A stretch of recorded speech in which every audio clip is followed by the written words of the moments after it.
let's just say hypothetically, I'm a 29-year-old guy and someone cuts me off in traffic on Lincoln Boulevard in Los Angeles, and I get activated.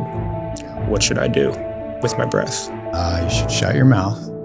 You should breathe through your nose and take a nice breath in, deep, slow, and then exhale it. And you can even make the sound like a humming sound.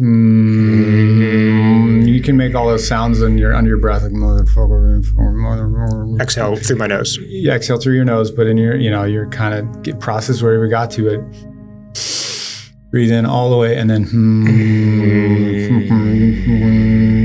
if you want to curse them out that way. But what that's doing is, again, that humming, you're releasing that nitric oxide in your blood, you're going leaning yourself parasympathetic, and you just watch how quickly that dissolves. Or you could yell, scream and yell, it's fine too, but then just do that afterwards. Don't show up, don't go back to work, that way, or don't go to your girlfriend that way.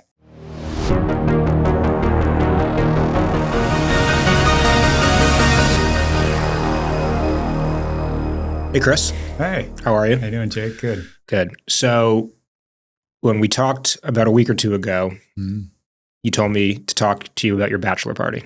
Oh, yeah. Let's start there. Yeah, perfect. Well, it seemed on brand because we're talking around the subject of men and how we engage in our day and time here. And, bachelor party is like a perfect inflection of manhood, right? Like it's a good display of how our culture treats the ritual of a man really stepping into a new stage of manhood, in this case, marriage. Certainly there's rituals around that we're missing around kids becoming men at about 13, which I have a boy who's 13 right now and sorely missing his, manhood ritual there. But there's this bachelor party inflection. And, what we're taught to know of as a bachelor party is what? It's, Vegas. Yeah. Strippers. Bacchanalia. Yeah. It's just a mess, right? Yeah. And everyone leaves depleted and guilty and shameful with their tail between their legs and kind of, I hadn't seen really a good representation of that worked out in a way that was fortifying for the men. And so, and I had the pleasure of going to, and the, honor of going to some men's gatherings and studying some men's work and being in groups of men where it really was fortifying and strengthening. And you got out of those weeks and weekends feeling just emboldened and excited and close as hell with the guys around you. And so I just decided to combine the two and do my bachelor party as a men's retreat. Nice. When was this? This was this year. So I got married just in May. Congratulations. Thank you. Yeah. And we did it on the way to the wedding. So the wedding was in Northern California. The bachelor party was in Zion National Park. And a great mentor and teacher of mine named Eli Buren, who does men's work, facilitated for my bachelor party. How many guys did you have come out? I think it was ended up being about 16 of us. Okay. And we stayed on the property and we did men's work. So we did a few days of full on dropped into men's work. It was sober. There was, we got up early. We woke up at the crack of dawn and started doing Tai Chi and went for a silent hike and did all the things that we do in normal men's work, push against each other. We wrestle, we, emote and talk about what's going on in our lives and all that. And then at the end of the day, have a campfire and maybe play some music and revelry. We built in some time for revelry. We did a medicine journey on the last night, and I guided breathwork in a cave for my guys. It was just epic, and it was so awesome. And all the guys left talking about that. We have a chat. I mean, these are friends from different areas of my life, right? Many different areas of my life who are now on a group chat who share every day. We're texting each other, and that to me is like beyond my wildest imaginings for what a bachelor party could be. And it's exactly what I wanted. We also got to roll into the wedding, which we did like a festival style wedding. We came in like steam, the guys were just charged up, feeling awesome. A lot of us met our dates there, including my bride. And we had just been with other men kind of charging that whole, masculine energy and feeling really great about that. So we came in hot and, the wedding was just off the charts. It's really cool. How many of these 16 guys were like super down with this plan? And how many were like, dude, what the hell? Well, that's my favorite part, right? Because they weren't all, they were not all brothers of the cloth, so to speak, going in, which is great because I didn't want that. And in fact, that I sort of believe in that's part of my mission as a person is to bring people into these kind of work that might not otherwise have access. I'm a breathwork guide as well. So that's an arena in which I like to include people who have never heard of breathwork, for example. Yeah. So a lot of my friends had never heard of men's work. They knew I was into some weird shit out in Ojai for sure, but didn't necessarily have an entree into that. And so, a few of the guys were very green to it and really took to it probably the most. Like I was going to say, I would imagine the ones who were the most hesitant ended up, one, getting the most value out of it, just the biggest delta, but also probably just the most excited and most ecstatic about it coming out. Yeah, it was awesome. And then just to think about, I challenge guys out there, think about what guys are doing to come to your bachelor party. Generally, that's like a big ask of people. It's leaving their family for whoever, or even if they're solo, they're coming and spending a weekend with you or whatever it is. Spending money. So are you depleting them or are you generating for them? Sure. And it's just a great question to keep in mind. I love it. And there's a lot of ways to do that. You go on a surf trip in Costa Rica. It's pretty fun too. But I'm planning my 30th birthday bash right now. It's going to take place in 2 months, though my birthday's in 1 month from today. And it's not men only. It'll be a mix, be co-ed. Cool. But I am using that framework of how I want to spend the weekend versus just go get drunk at an Airbnb or a ski weekend. It'll be more of a festival style retreat, very wholesome. I've got some fun ideas for it. I think people so appreciate programming of any kind. I think so. Intentionality in gathering. Yeah. There's a great book called The Art of Gathering that talks about that. It's a great book. I love it. I used to host dinners every Thursday night for 7 years and read that book probably halfway through that chapter of my life. Yeah. And I didn't know about the book prior. I was like, if I'd read this book before I started hosting the dinners, holy shit, it would have been a way different story. But that was a huge turning point in understanding how to gather people, many things. One particularly memorable takeaway from that book is kind of a gathering is as good as what it is not, right? So who is it not for? And sometimes that's a great way to think about, even your life and your integrity. What am I not? What are the things that I do not want to do? Yeah. Who are the people that, it doesn't have to be people, but what do I not want to include in this gathering? It might be alcohol. It might be, there's all kinds, it might not be, sports. I don't like going in bars where there's sports playing generally. Mm-hmm. Philadelphia Eagles are in the Super Bowl this weekend, so I'll make an exception. But, so I don't like including that in my gathering. I wouldn't have a TV on. I'd be very careful about that not happening. Yep. I love it. Well, we're here to talk about breathwork today. You're great. From my perspective, you're the breathwork guy. And I know there's a handful out there, and I'm sure from your perspective, you're one of the breathwork guys. I think there's actually a guy called the breathwork guy. All right. I think of, obviously, Wim Hof. Think of this guy, I believe his name is Miles Lucas, jiu-jitsu guy. I believe he's in San Diego. But I'd love to share a story of what breathwork has, how it's entered my life, and it's a new thing, and why we're kind of here. And I'd love to then get your take on if you think that's a common story or a not so common story. I moved to LA about a little over a year ago. I love that phrase, brother of the cloth. I've never heard that, but it's so obvious what that means. And I would say I have been a brother of the cloth for probably close to 10 years, maybe 8 years. So the topic of breathwork never scared me, never really turned me off, but I hadn't dove into it yet. I started doing yoga when I was 22. I got into jiu-jitsu when I was 25. And as I've gotten older in my 20s, just more activities that are in that realm have popped into my life. So probably about 2 months ago, was pretty fresh off a breakup. Work had gotten super stressful. My company was just growing like crazy. It was the tail end of the year. And a friend was like, you should come with me to Open, which is a breathwork studio in Venice, right down the street from me. I'd never been to the studio. I had heard it was beautiful. Never been to a breathwork class before, and always thought of it as breathing. I'm just going to sit there and breathe for an hour. I can't even meditate constructively for more than 5 minutes without going nuts. I struggle with that. I need to be moving. I need to be moving. Yeah. And so I'm like, fuck, all right. But he's like, think of it as exercising your breath, breath as a sport. Yeah. And I'm like, all right, well, when you put it that way, I could fuck with that. Yeah. So I go to Open. It's work. I'm like, I have to lay on my back in a blanket with a covering over my eyes, like an eye mask. I'm paying for this. I'm like going somewhere to just lay down and breathe. Like, really? And so we get into the class, and it's weird. It's like holotropic breathwork, which I had heard for the first time. You breathe into your stomach, up into your chest, and then out. And then you do that for like a half an hour really fast to the music. First 20 minutes, I was terrified.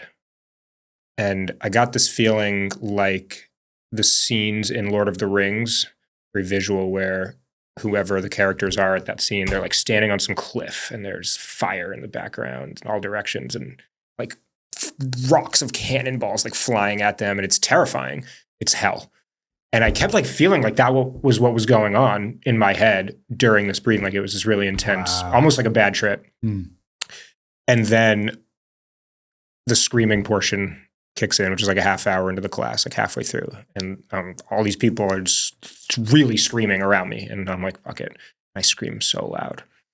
And it just like... Yeah, you're the guy who screams really loud. And I held it a little longer than everyone else. And then some people start laughing hysterically. I heard a few people bawling their eyes out, crying, and kind of everything in between.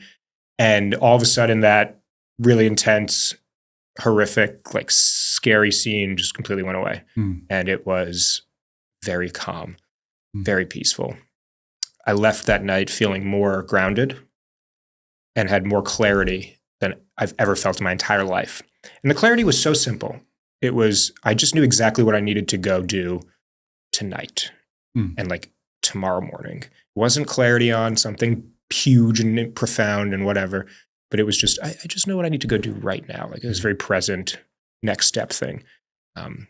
That night, like the one out of that session was, I just need to go like write this job description for this crucial hire I need to make. I went back the next week. Now I'm like making friends with all the people there. I showed up early. I'm talking to everyone. Screamer dude. Yeah, I'm like wearing different clothes now. I'm all comfy. I'm kind of into it. I joined the place. I'm converted now. Each time I've gone, it's been weekly, sometimes twice a week for the last 2 months. My physical sensations have gotten more intense each time. I've gotten better. I'm getting better at it. Like I can feel that this is a muscle that is being trained, and I'm dropping deeper into the practice, and I'm coming out with more clarity. I'm more in control of what's going on.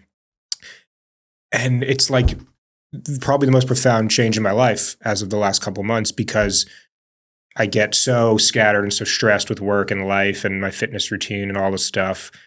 And now I can completely rely on breathwork, not only to be like a fun, cool, kind of wild experience for an hour and like meet some cool people, but come out of it and be like, everything's okay. It's under control. It's under my belt. Like I got this, and I know exactly what I need to go do next. One night, the takeaway was just, I just need to go to a healthy grocery store and like fuel my body with a bunch of healthy food. Another day was like, I just need to go surfing tomorrow for an hour. Like I just know exactly what needs to happen next. So I am converted.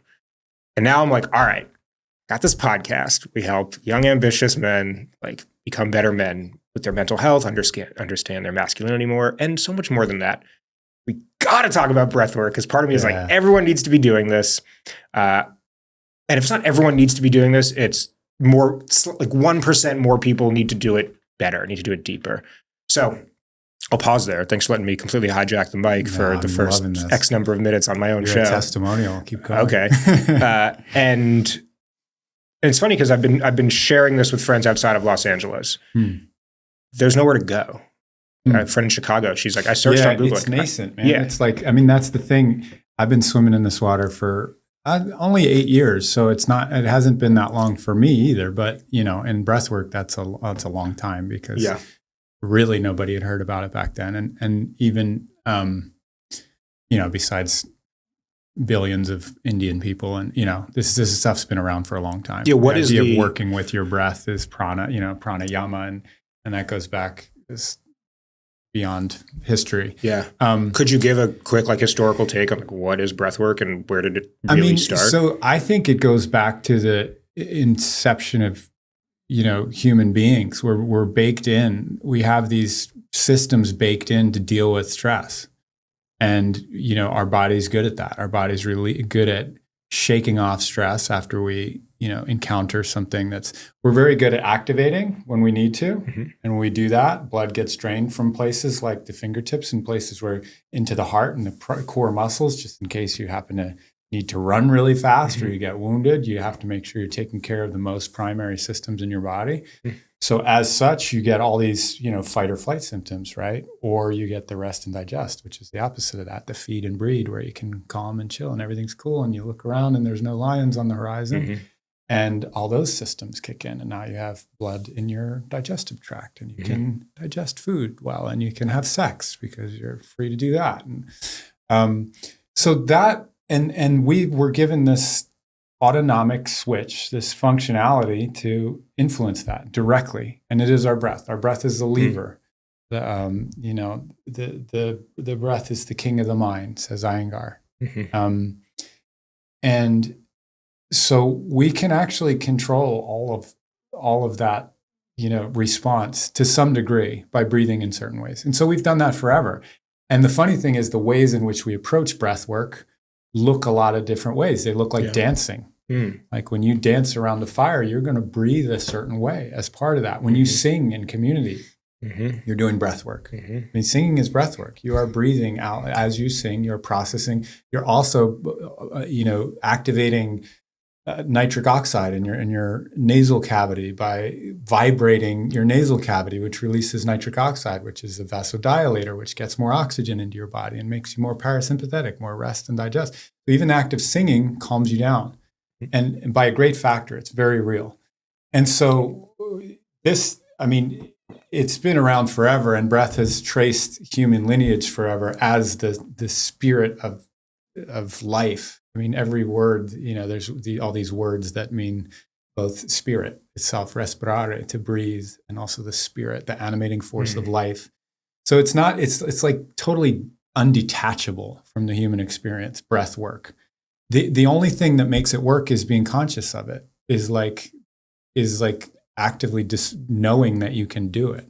So once, speaking to your audience or guys who are, I think, particularly trying to control a lot in their lives, like type A, like we both are, and who want to be ambitious and want to have influence in the world and want to do things, we can get caught up in this kind of like trying to push against everything and trying to control everything externally, right? Like I need to prove my mettle by controlling everything around me.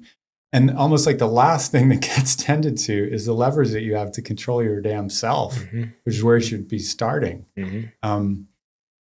Know thyself. And I think, so turning inwards and breathing, as it sounds like it was for you, was a way for me to start to investigate myself and what influence did I have over my response to the world. Really, the world's going to come at you, and how are you responding? That's what you have agency over. That's what you're responsible for. And so to own that responsibility, to stack your chips and to get ready for whatever's coming, you better damn well know the primary influences over your well-being and your nervous system and the way that you respond. And the way to learn those is to breathe. Sure. And guys do that, again, you do it tangentially through working out. Like, why do we love, running? Why is there a runner's high? It's very similar to what happens in breath work. So, and I would also say I like the word work, because to me it was an entree into breath work, as it sounds like it was for you. When you go to this class, you know that there's some component of it that it's like going to a workout, or it's like going. So there's some part of it that I know I'm not going to be just left alone with my quiet mind, like in meditation, can be very challenging for some type A, dudes and women, because your mind's going all the time, and the cool thing about breath work is you sit down, you do a work, you have a goal, like I'm just breathing like that, and what happens is, guys like you and like me, the first time you do it, often you're fighting it. Yeah. Because you want to control it fully. And you're like, I'm going to do the thing. I'm going to be good at it. And then shit starts to happen, and it's intense. And you start to feel these waves that maybe you haven't felt in a while. Maybe you start to feel some emotion. Maybe you start to feel like, oh my God, I feel totally out of control right now. Like what's happening in my body, I don't feel in control of. That is ancestral life coming at you. That's like a big wave coming over. You don't have control over that, but you're inviting that. And you're saying like, am I safe is the question to ask. Am I safe? Is this, it's not knowable. It's not knowable what's going to happen in that breath work, but what you do know is my body is for me. Yeah. So, all right, a couple little threads I want to touch on there. Go off No, it's great. It's funny you say like it's unknowable, because I've noticed in probably 9 out of 10 classes I've done, breathwork sessions I've done, I sit down and the first question essentially is like, what's your intention for tonight's practice? I don't know. I didn't come in. I hadn't thought about it yet. And it's like whatever kind of pops into my head first. I'm like, all right, let's roll with that. It might be like come down from a stressful day, or send some love to my family, or get some clarity on this challenging work situations, intellectual puzzle I'm in. And probably half the time then I get clarity on that intention. Probably half the time I get clarity on something I hadn't even realized I needed clarity on. And I come out and I'm like, I didn't realize I needed to go write that job description and hire that role. I came in thinking tonight I need to like heal my lower back pain. Like it's completely different. Yeah. So I'm curious what's going on there. But I think as a primer, I'll explain, like I get the lobster hands everyone says. Yeah. My whole body is vibrating. Yeah. And as I've gotten more, it's gotten more intense. And I feel like I'm a shell stuck inside, or I'm a person stuck inside the shell of my body. And first I got kind of nervous. I'm like, oh, like, am I going to be able to come out of this? Am I paralyzed? Yeah. Feels a lot like a bad trip. Your man suit. It's weird. Getting weird. Yeah. And then as probably by class 3, I was like, just surrender to it. Like be in this. And then I started to be like, let's like enjoy this vibration. Yeah, and welcome and I'm just like fucking like freaking out in a good way, just hovering over myself almost. And it's really cool. And then you start to you calm yourself down, you breathe out of it. It takes like 20 minutes to come down. You're back to normal. It's amazing. What is happening in the body for like white belt level? Absolutely. So I love that you tee it up that way, because first of all, anybody who's going to a breathwork session, let me just say this out loud, and this is what actually motivates me to teach people how to teach breathwork, is because the first thing you want when you guide people into an experience like breathwork, which can be profound and big and one of the most powerful experiences someone can have in their life, you better make sure that they can consent to that. So I think it's like a moral responsibility of a guide to say, like, you may have sensations here that you're not used to, and you might be scared of them, and they might be quite terrifying. Yeah. If you look down and your hands are clenching up, that's horrifying. Yeah. Your hands are making this crazy lobster claw, right? So to know upfront that is not dangerous, it will dissipate as soon as you literally breathe your way out. Just breathe through your nose slowly, and it all goes away in a few minutes. We've never lost someone to this. It doesn't happen. So there's scientific explanation, and there's more of an energetic explanation. I'll start with the energetic, because this is the original explanation, which came from holotropic breathwork, Stan Groff, and he talks about how our body's very efficient at pulling the things that we are ready to release. And so that this like tetany is like a pooling of energy in the hands and in the extremities.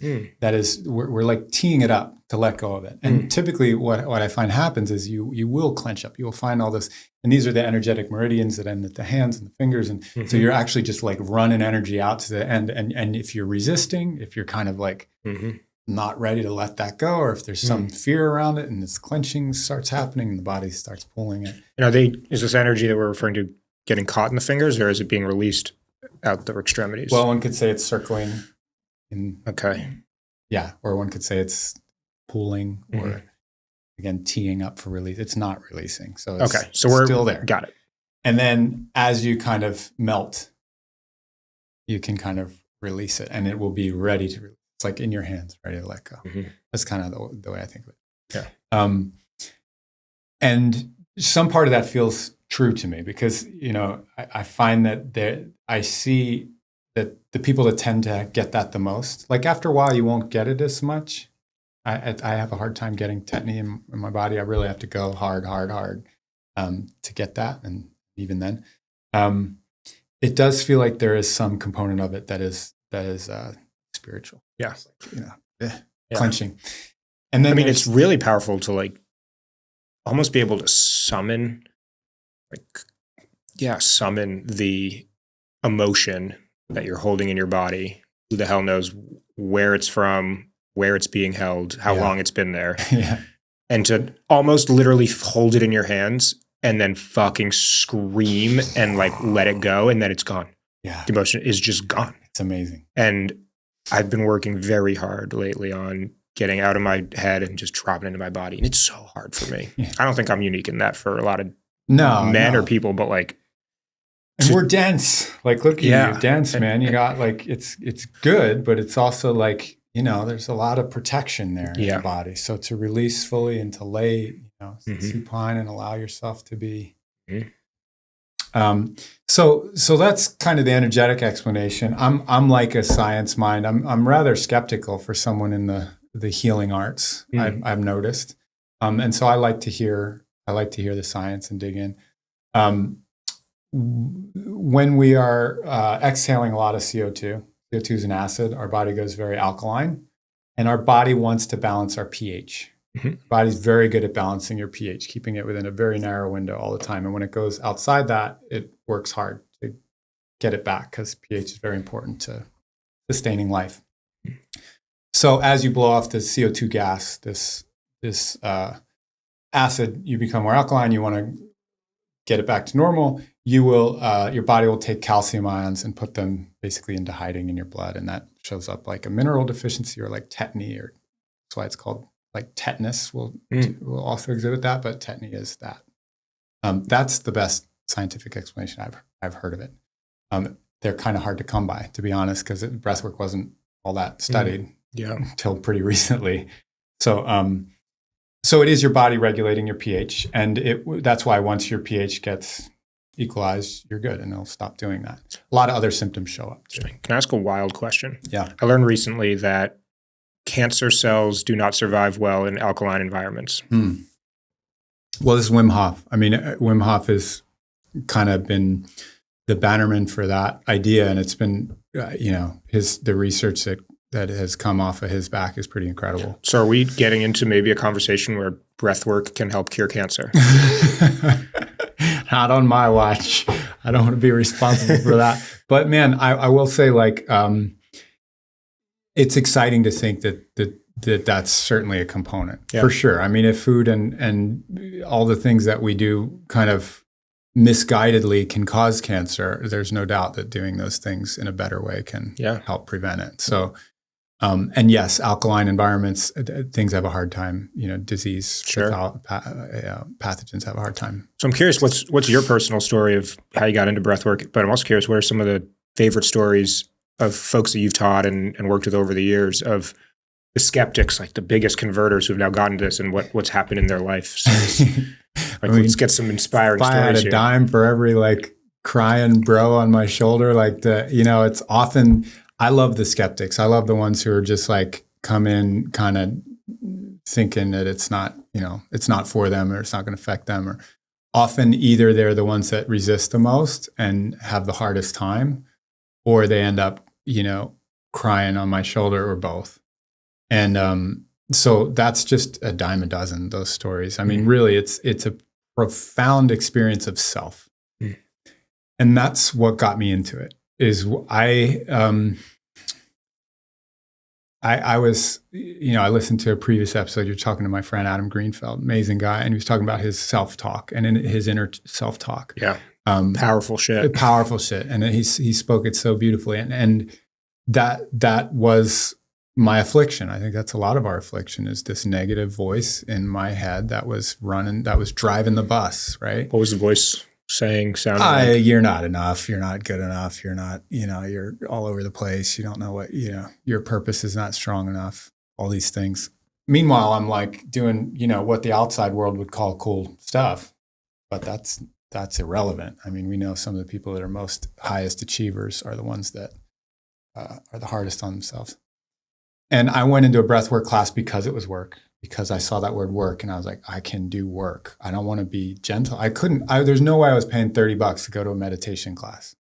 To me, that was like something people who like themselves do. That was a gentle thing to do, right? Yeah. No, I had to work out. I had to be improving at every moment of my life. You had to be punishing yourself. Punishing myself is probably what I was doing, but I would call it improving, because I wasn't good enough. So you got to improve, right? Yeah. So you hop into a breathwork class, and it's like, okay, I'm going to do work. I'm going to get better at breathing. That's what I thought it was. I'll get better at breathing. What you actually do is get better at being yourself. And that's exactly what I'd say every time someone says, what is breathwork? I say it's a way to, tune into yourself. And that's it, to learn who you are. Because what you're doing when you go into breath work is you're being with yourself in the moment of a breath, and you're redoing that again and again. And the future is way ahead. Future is not even relevant, and the past is long gone when you are breathing, when you are with this breath. Because you can't be breathing a breath of the future or of the past. You're breathing this breath at any given moment. Mm-hmm. So getting really good at doing that. And it's like this physical embodiment of the present. And then you're feeling that your body is for you. Your body, your heart's beating for you, and your breath is breathing with you. And so you're actually embodying the present moment, and you're feeling what it's like to like ride the wave of presence. And you're practicing that. So that when you then go to meditation, to me, it started making a lot more sense. Yeah. It's like, oh, this makes more sense. Not to mention your body's now ready because your body has been activated and moved, and your chemistry has been settled, and you're parasympathetic, so you're ready to actually meditate. Mm-hmm. So I won't go into meditation without doing some breath work first at this point. So if anyone out there is having trouble meditating, I would say just do a simple. Yeah. My new thing is I do it every morning, 10-minute meditation, but the first 3 to 6 minutes are box breathing. That's great. Like I've noticed, how does my meditation go if I just go right into it versus how does it go after 3 to 6 minutes of box breathing? Night and day. 300% better. Yeah, right. Night and day. Yeah. That reminds me of Wim Hof. I was just listening to Wim Hof talk about how cold showers are addictive. It's kind of the same thing. There's these like positive addictions. They just reinforce so much that you're like, I don't want to miss a day of breathing because it feels so good. Yeah. It just writes my head so well. Just like taking a cold shower. I never end on hot anymore. Makes me sluggish, tired. And on a cold, just get out feeling good and vibrant. Yeah. Yeah. I went to this jiu-jitsu retreat in Northern California a few years ago called Grappler's Retreat in Mendocino. And I wasn't at this camp, but this guy, Miles Lucas, taught at another camp, and I follow him on Instagram. And I wish I had gone to that one. I am going to go to the next one I can that he teaches when my schedule aligns. But his whole thing is breathwork and jiu-jitsu in one. Jiu-jitsu is very intense, very meditative, very much a practice. And we definitely, from the start, when I started years ago training, breath was always a part of it. But we never considered it as like breath work. Miles' whole thing is he's figured out a practice. He almost has a prescriptive practice of breath during jiu-jitsu that has now incredible case studies of very average, mediocre grapplers winning very high-level tournaments because of just how they're breathing. Yeah. So I'm like, I got to learn that because now I'm into both things. And if I can Well, figure that out. Hickson Gracie's autobiography is called Breathe. Okay. And it's all about that. I mean, it's about breathing your way through jiu-jitsu. And so that's what his edge was. Let's start there. Yeah. And I'm curious, in all the ways, breath work, breathing, what's happening where it's helping people perform better in sports, but also other things like work, sex, fucking driving, cooking, like all this stuff. What's going on here? Well, I mean, what's being taught is mostly nasal breathing. I mean, the very, very simple way to approach all of that better is to start breathing through your nose. And this is why you see people walking around now with strips on their nose. Or mouth taping when mouth they're sleeping. taping, and there's a bunch of brands that have come out that just do that. And the science around that is really, really strong. For high performers, there's a bunch of stuff going on. So first of all, just like from a very basic point of view, if you're breathing through your mouth, you're drinking tap water, right? Especially right now. We're in LA, there's just fires here. There's all kinds of toxins in the air, right? You breathe through your mouth, you're missing out on all the beautiful structures in your nose that are meant to filter the air, to warm the air. I didn't know that at all. To bring moisture to the air as it comes in. You're walking around with your mouth open, you're missing all that. Our mouths are made for talking. Our noses are made for breathing. This is a breathing apparatus. I mean, that's all this thing does. This thing has got a lot of other jobs. Wonderful jobs. So besides just kind of missing the benefit, there's also that nitric oxide that I talked about. So structures in the nose that release nitric oxide. What that does is a vasodilator. So it allows more blood to get, oxygen to get throughout your body. And also is very good at killing pathogens. So it's good. It's a good, anti whatever. And so that's just that part of it. But then when you breathe through your nose, you're activating your vagus nerve and leaning your body again into that parasympathetic rest and digest. So you're burning oxygen slower. You are allowing your mind to be in a state that's more creative problem solving. Like if you're activated, if you're fight flight, your brain's in a place where you're like, run, dumb brain, go run, fight, punch, like very simple kind of stuff. Jiu-jitsu is a very technical, very creative, very, precise mental art. Yeah. And so if you're in the dumb punch brain and your opponent's in like a creative problem solving, like chill mode, that's a huge advantage. Mm-hmm. And that's what Hickson Gracie was talking about. And so the simplest way to do that is to breathe through your nose. And there's a bunch of reasons why it does it. One of the things it does is it extends your exhale. So if you and I just breathe like, if we do that for like 20 seconds, we're going to be a little bit activated. But if we slowly breathe in through our nose and even slower breathe out through our nose, chill mode. Mm-hmm. You show up entirely differently in the world. You show up differently for work, for your partner. Rest, digest, feed, and breed. And more blood available to the sex organs, more blood available to, the detail, to the creativity. Yeah. So I'd rather live there most of the time. Yeah. I think most people would. And so you have access to that. So actually, little plug, but these are my friends make this necklace that I wear all the time now. Oh yeah, I've seen those on TikTok Shop and Instagram and they're rad. So what do we got here? They're called a kamuso, but basically you breathe through it and it extends your exhale. Or you can't just do this like sitting at the desk, behind the wheel. You do it wherever, whenever. It's just I find it to be just a really good reminder too. Yeah. And you can just put that and you slow your exhale. First of all, looks sick. I'm definitely going to pick up one of those. Right? Yeah, it's cool. I have a similar one, but it's just a nail that I wear around my neck. Remind me, cool. some days I'm the hammer, some days I'm the nail. But it's a statement piece. Yeah, that one's got some utility to it. And it's fun because people ask me about it and then I can start yammering on about breathwork. So. Love it. It's cool. Yeah. So, all right. So let's get then actionable. Let's just say hypothetically, I'm a 29-year-old guy and someone cuts me off in traffic on Lincoln Boulevard in Los Angeles. Yeah. And I get activated. Yeah. What should I do with my breath? You should shut your mouth. You should breathe through your nose. And take a nice breath in, deep, slow, and then exhale it. And you can even make the sound like a humming sound. You can make all those sounds under your breath, like motherfucker. Exhale through my nose. You exhale through your nose, but in your kind of process where we got to it. Breathe in all the way, and then if you want to curse them out that way. But what that's doing is, again, that humming. You're releasing that nitric oxide in your blood. You're leaning yourself parasympathetic. And you just watch how quickly that dissolves. Yep. Yeah. Or you could scream and yell. It's fine too. Yeah. But then just do that afterwards. Don't show up. Don't go back to work. Okay. That way, or don't go to your girlfriend that way. Okay. Next one. So I'm having sex, and I'm about to finish, and I really want to, but she doesn't want it to end, and I don't really want it to be over. What do I do with my breath? So this all gets into tantra and tantric breathing, and so it's a nuanced art for sure.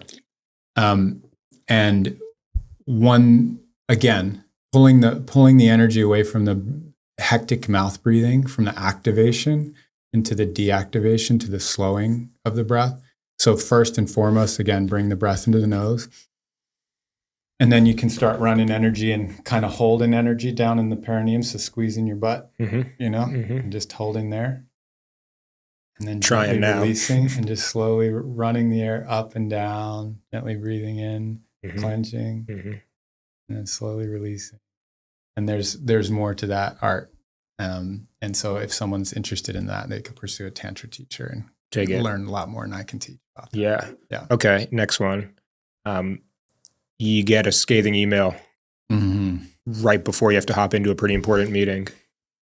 I would say one of my favorite meeting Breathworks, and I was creative director at a company called Mudwater, and I also their Breathwork guide. So I've got Breathwork before all our meetings and stuff. Great work on all that early video content you guys were doing. Thanks, man. Love that stuff. Didn't realize that was you. Yeah. And so one breath I love is called 11-11 before meetings. And I almost think of this as like a turning the system over. Okay. It's like a before and after, because there's a big change before and after. And you feel it.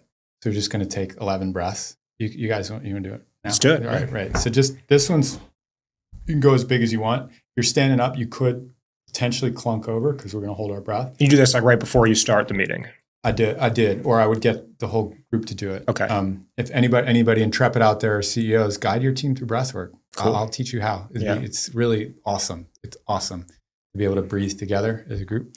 So just take 11 big breaths. So we'll breathe in through our nose and this time out through our mouth, just to move a lot of air. Okay. So big, deep inhale.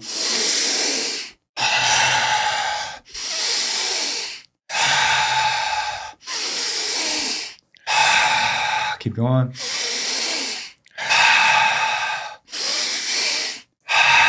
So I'm involving all my lungs, all the way up, all the way down, belly all the way up to chest, all the way up to my shoulders. That's 8. Keep going.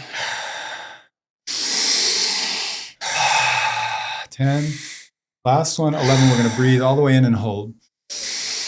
Hold here, hold full. Relax your arms, relax everything except that breath. That breath is holding you up like a column of air, and we're just going to count to 11. 2, 3. I'll do the counting. 4, 5, 6, 7, 8, 9, 10, and then release like this.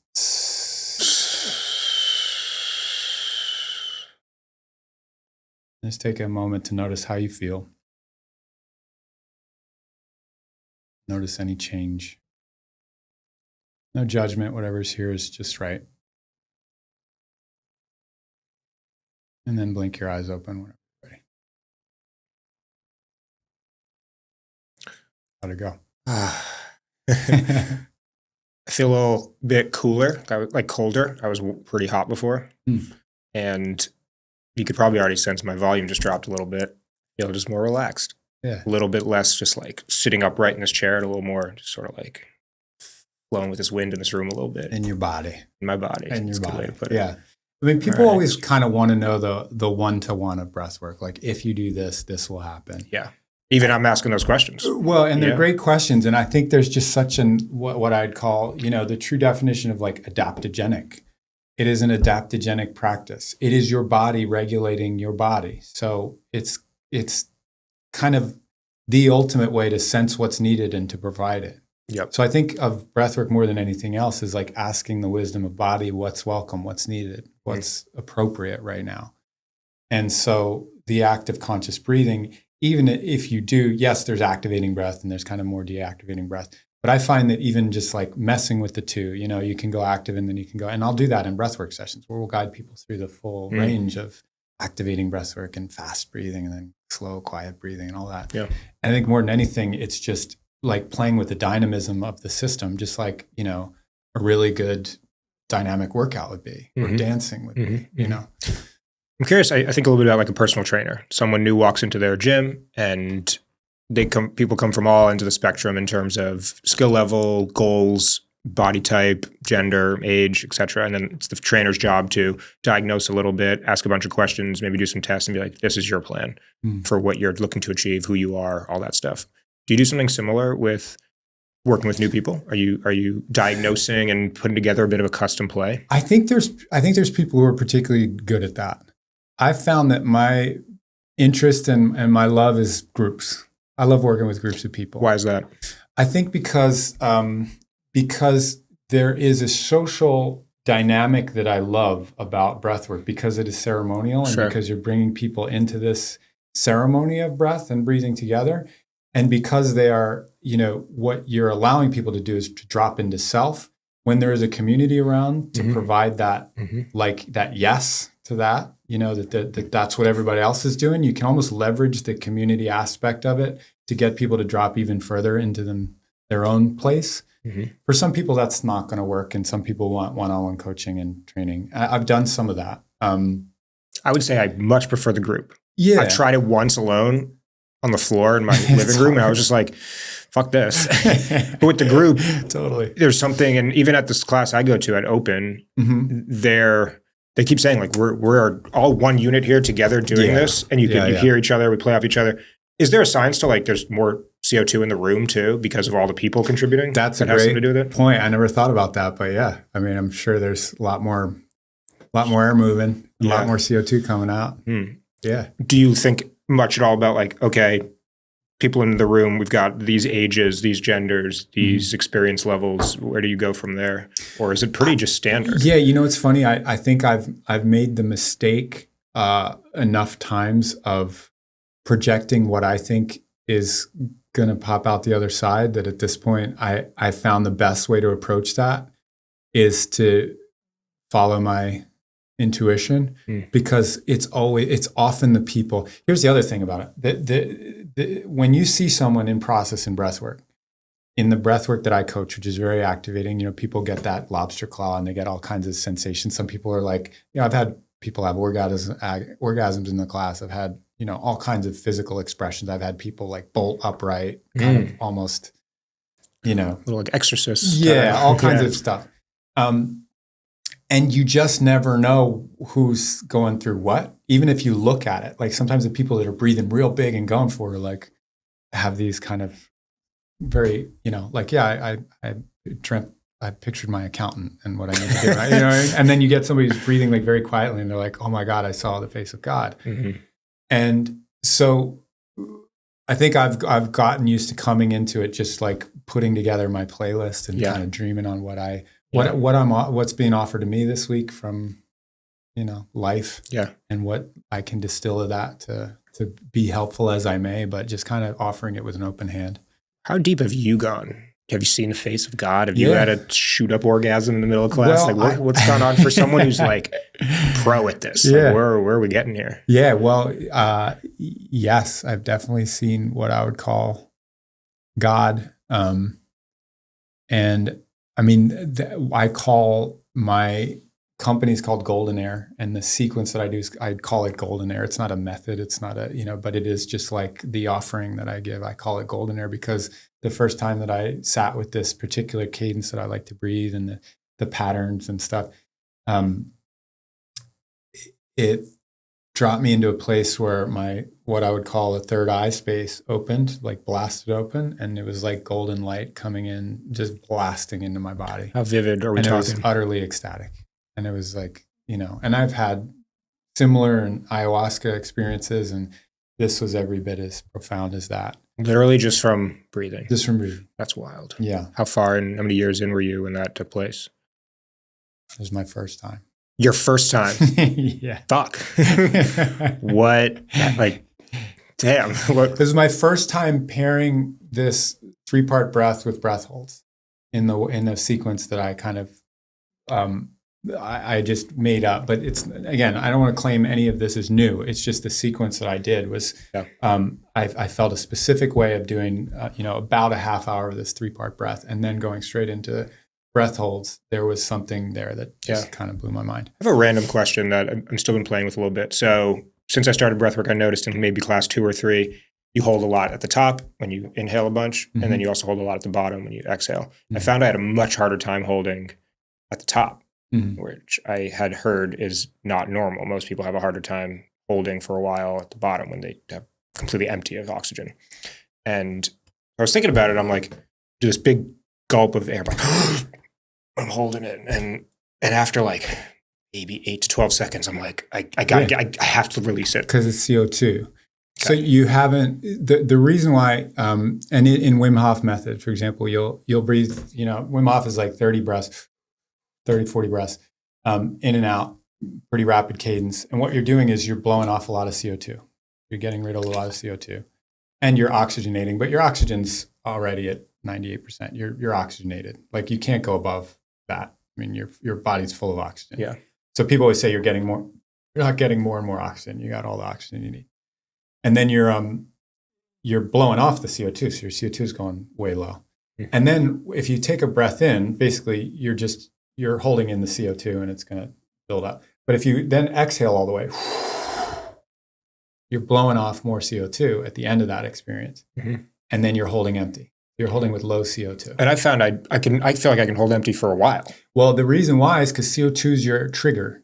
Okay. CO2 is the trigger that makes you want to breathe. It's called a chemoreceptor. Our body senses when we have too much CO2 buildup, and that makes us breathe. So the reason why we breathe, it actually has nothing to do with oxygen. I mean, our body doesn't trigger because of oxygen. Our body triggers because of CO2. CO2 is a byproduct of living. We're creating CO2 at all times. If I held my breath right now, my body would start building up CO2 because it's metabolizing, and that's the byproduct of metabolizing. So CO2 would build up, it would hit that trigger, and I'd have to take a breath to get the CO2 out. That's really why I'm breathing. It's because I want to get rid of that CO2, because when you build up CO2, it's aggravating. And it's aggravating on purpose. It's a stress response. And that's what we call the CO2 tolerance. So, and then you're working with your stress there. So when you hold your breath at the top, basically you haven't given yourself that final where you blow off the CO2. And so you'll probably be able to hold not as long. Sure. Because you have all that CO2 buildup already. So here's where this one goes, where now I'm really curious. Yeah. Surfing. I surf a lot. Yeah. And all the time, you got to duck dive and hold your breath underwater. Sometimes a big wave's coming, you're like, you do a big gulp of air and you dive under, and hopefully you're not under for more than 3 seconds, and then you come up. Or you're surfing and you fall and you get held down. And that could be a minute. Yeah. If you're riding really big waves. So I was like, wait a second. What if I exhale before I duck dive instead of inhaling before I duck dive? Not good. Okay, what should I do and why? Okay, not good, because you're also blowing off your oxygen. Okay, right? And you haven't been you've been burning your oxygen like crazy because you've been surfing. Yeah. So now you already have kind of low oxygen, and you're going to exhale all the rest of your oxygen. It doesn't matter what's going on with your CO2 at that point, because you don't have enough oxygen. So you definitely want to take that breath in. Okay. You also happen to have a lot of CO2. But that's the deal with holding your breath. It's going to be annoying. It's going to suck. But you're not going to die from having too much CO2. You're going to, that's not going to happen. You're going to. So do that and then go under. So the best way I'd say for surfers, and for this is, goes across the board for breath holds, is to get the body as calm as possible, to get parasympathetic, so you're burning less oxygen, right? So your body's not in that fight or flight activated, because you see a big wave coming, first thing you want to do is panic. That's going to immediately raise your heart rate. It's going to start burning a lot of oxygen. If your head's going crazy, if you're thinking, danger, danger, danger, that's burning oxygen, because our brain burns 30% of our oxygen anyway.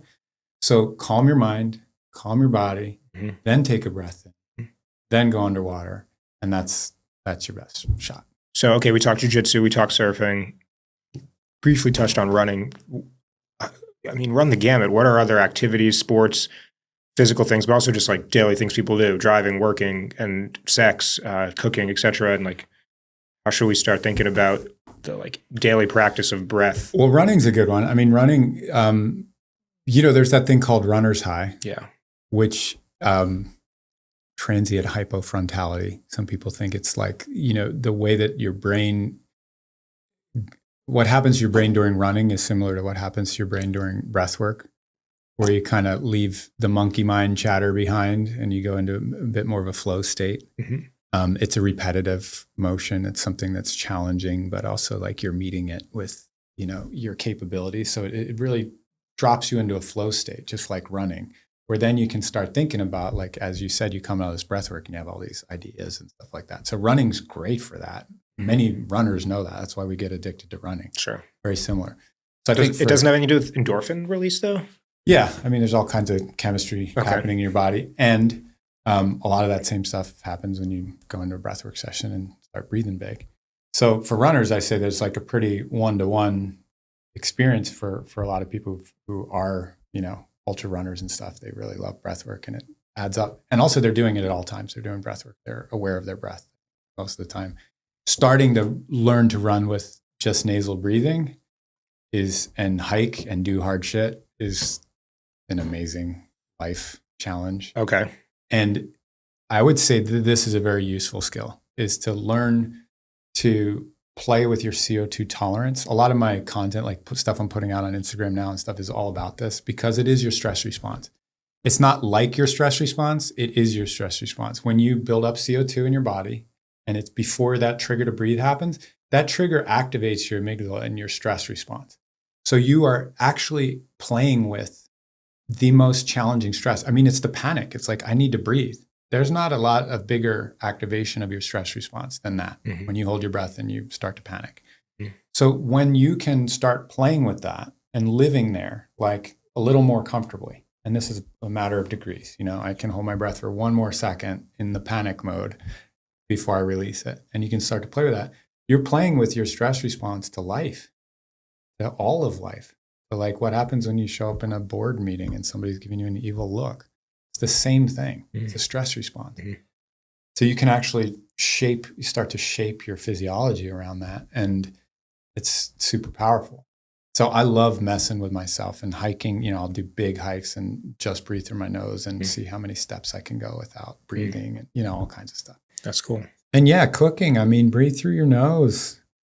Enjoy the smells, I was talking to my mother a couple months back. I talk to her almost every day, but we had a conversation about 6 months ago. She's like, Jake, you gotta stop and smell the roses more. I was like, I know. She's like, no, really, like you gotta stop and smell the roses more. I was like, I know. Where's she? Physically? Yeah. In New York. Yeah. I've always struggled with that a bit. Just being present, like enjoying my life. And I talked about this on the last episode. I spend 70% of my time thinking about the future, 25% of my time thinking about the past, and just a little bit being here. I was like, it was kind of like that Goodwill Hunting scene where it's like, it's not your fault. And it's like, I know, man. And he like keeps saying it, and then so I was like, Mom, fuck, like, what do you mean? And like, how do I like stop and smell the roses in my daily life? Like, how do I do it? She's like, no, I'm being literal. Stop while you're walking on the sidewalk when you see a rose and put your face to it and smell it and observe the smell and think about what sensation is going on in your nose and your brain and your body and your fingertips, and like just embrace that. And that was kind of the first time I made, you always hear like stop and smell the roses your whole life. It doesn't really mean anything. And then it started to mean something to me. And now I'm trying to find as many possible opportunities throughout the day to stop and smell the roses, whether that literally means like pull over on my bike or pull over in the car when I see a rose bush and go smell it, or like step outside when it's raining and put my face up to the sky and like feel the raindrops on my face. Yeah. And it's this little reminder like, damn, you're so fucking alive right now, man. What is your advice there? Always listen to your mom. Yeah. That's it.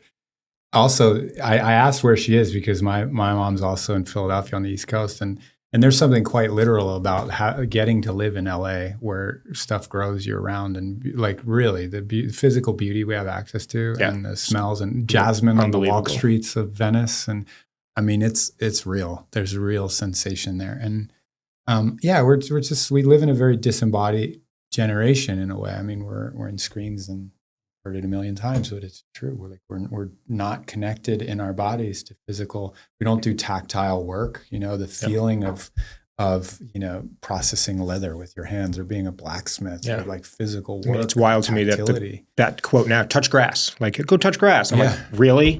Like, and I think about it. I'm like, when was the last time I actually like touched the grass? And it's like, actually not that often, but I'm like, I'm outside all the time. Fuck. Your body will respond so quickly.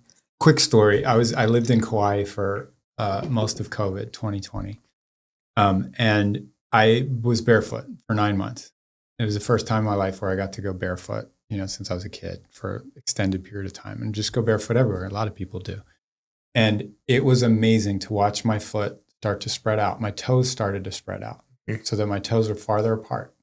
And day one, I saw these kids hiking this trail, the Nepali coast, the 11-mile trail, these kids hiking it in bare feet. And I'm like mind blown. And, 3 months later, I'm hiking it barefoot. I never could have done that on day one. That's how quickly our bodies are like sensitized to this. And so when you choose not to smell, you just have to like retrain ourselves to being in nature and like noticing things. Yeah. And this year for me is all about like wilderness immersion and learning the plants and learning the stars. And like I grew up not doing any of that. Yeah. And to me, that's where my greatest interest is. Sure. Well, as we start to wrap up here a little bit, for this little ritual in every episode, I like to ask this question. this can take us 30 seconds. It can take us a couple minutes, a little bit longer. I'm curious where you want to go with this, but what do you think it means to be a man nowadays?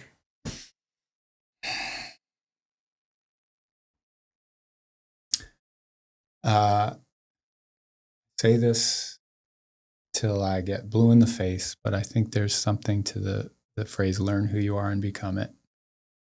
And I think the best thing we can do, the best way we can show up as a man is to learn who we are, to learn what our inclinations are and where our internal compass is steering us. And I think the way to do that is through embodiment, getting in our bodies, breathing, knowing our bodies, meeting challenge, choosing challenge when it's not apparent. I mean, there are times in our lives where challenge is coming at you. You don't have to seek it out. And there are times where you can actively seek it out.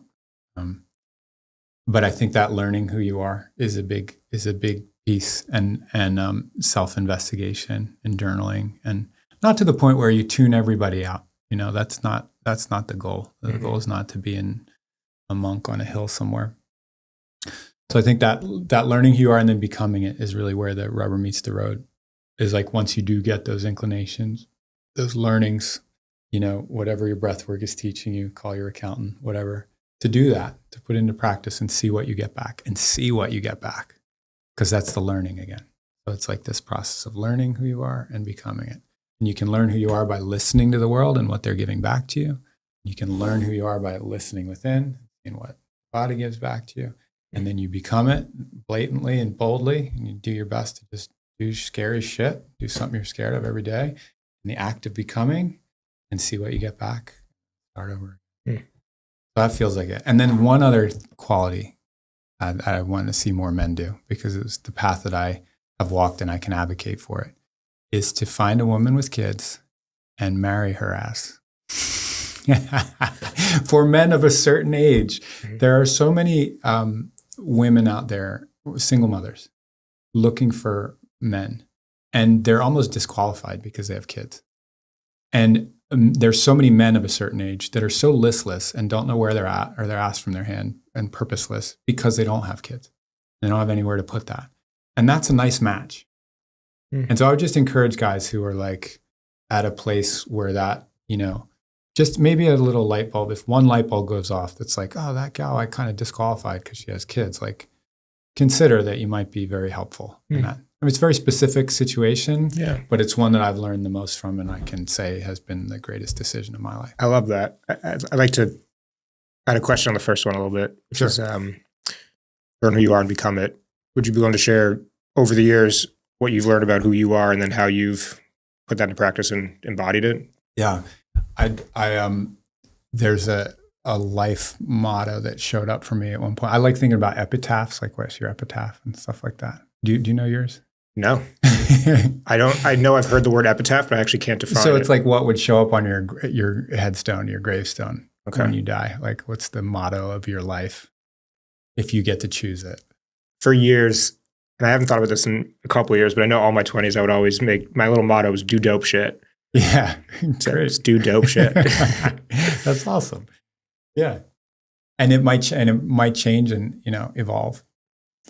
And one of mine that I found was you're welcome to dance. Like welcoming people to the dance of life. And then I made a show about dance called We Speak Dance, which we went around the world, and you know, it's on Netflix. You can watch it. It's great, but it's about dancing around the world. And that showed up for me as like part of my job is to welcome people to the dance of life, not just the work of life, but like, and guiding breathwork to me is that. It's like, this is a dance, man. This is like not precise. This is an art. Living is an art, and welcoming people into it is the great joy of my life. I'd like to ask for a little bit of advice as a closing. Probably 9 months ago, I was getting started on some work with one of my coaches, Jared Schuster. He was on an episode 4 of this series, 3 or 4. And he asked me a question that I'd never been asked before, which is basically like, what's your biggest limiting belief these days? And I didn't have an answer, so we got to work to figure that out. And what we learned was my biggest limiting belief right now at the time was, as I get older, life's just going to get harder. It's the way it is, right? There's more complexity, there's more responsibilities, there's more pain, there's more shit. Life just gets harder. And like, it's my job to get better at dealing with that. And when we identified that that was the limiting belief, I said it out loud and he looks at me and he's like, says who? That's so good. Like, according to who is it supposed to get harder? And then we started going down this path of what would Jake's life look like if it got easier? Yeah. How would it get easier? What would you do? Like what mechanisms would you put in place to make your life easier? What would that look like? How would you feel? All that stuff. And your story or your quote of it's a dance, and like, welcome to the dance. It's an art. Reminded me of that a little bit. As you've grown, as you've gotten older, has life gotten easier? Life gotten harder? How do we think about this? I think it ebbs and flows. I think you're able to, one metaphor I like for this is like a spiral staircase. So you find yourself back at the same, like if you're looking out the window of a tower and you're going up a spiral staircase and you come back, there's windows on every side, right? You come back to the same side and you look out the window again and you're like, oh God, I've been here before. I'm in this place again where I'm doing the thing that I don't like, that I'm feeling this limiting belief or whatever. But then you circle back around to it and you think you're at the same window, but you're actually a level up and you have a different purview and you're looking at it a little bit higher with a little bit more perspective. Beautiful. And so it's not the same view, but it's, similar. And I've found myself in a challenging time of life again this year with a bunch of stuff going on with my house and all this stuff. And there's this feeling of like, oh, I'm here again. But there is this level of up leveling that I feel like, yes and no. Like I'm unfuckwithable in certain ways now that I was not when I was 35 or 25. I'm 46 now. And so I think you get more capacity, and you can contain all the previous capacity and you just keep building that. So that's exciting to me. And that's super encouraging. Whether or not it gets easier or not, I think is kind of, that part of that's up to life. And part of that's up to how prepared you get and how good you get at life. Dealing with stress. Yeah. It's going to happen. I love it. Any closing thoughts you'd like to share, advice or cool learnings or anything that you think folks listening could get a lot out of now that you're feeling it a little? I could recommend a book that I'm loving lately. 10X is easier than 2X. Okay. Yeah. It's kind of like part business, but part life cool mastery and kind of, I feel like that's one your audience would dig. Cool. I'll add to my list too. I'm in a fiction only chapter phase right now. Good for you. Where I'm just like, all I've been trying to read for my whole life is like business and self-help books, because you're in the startup world, you like have to read the same freaking books. Totally. I'm like, you know what? No, this stuff's boring. I want to like read a story. Yeah. But I'll add it to the list for next. Will you give me a story to read? I just started Tomorrow and Tomorrow and Tomorrow. Have you heard of this? And 3 different people in the same day recommended it to me. It's just a really awesome novel, fiction story. I'm like 3 chapters in and can't put it down. That's great. Yeah. I think that's a good advice for a lot of folks. Which? Read fiction. Read some fiction sometimes. Yeah, stop trying to make yourself better every second. Right. It's so exhausting. How can people find you online? The Chris Keener on Instagram is probably the best way. Thanks for coming on, my friend. Yes, thanks for having me. This was a lot of fun. A lot of pleasure. I love doing the breath work in the episode. Yeah, I think that'll be fun for us. I got to go teach a class right now. Love it, man.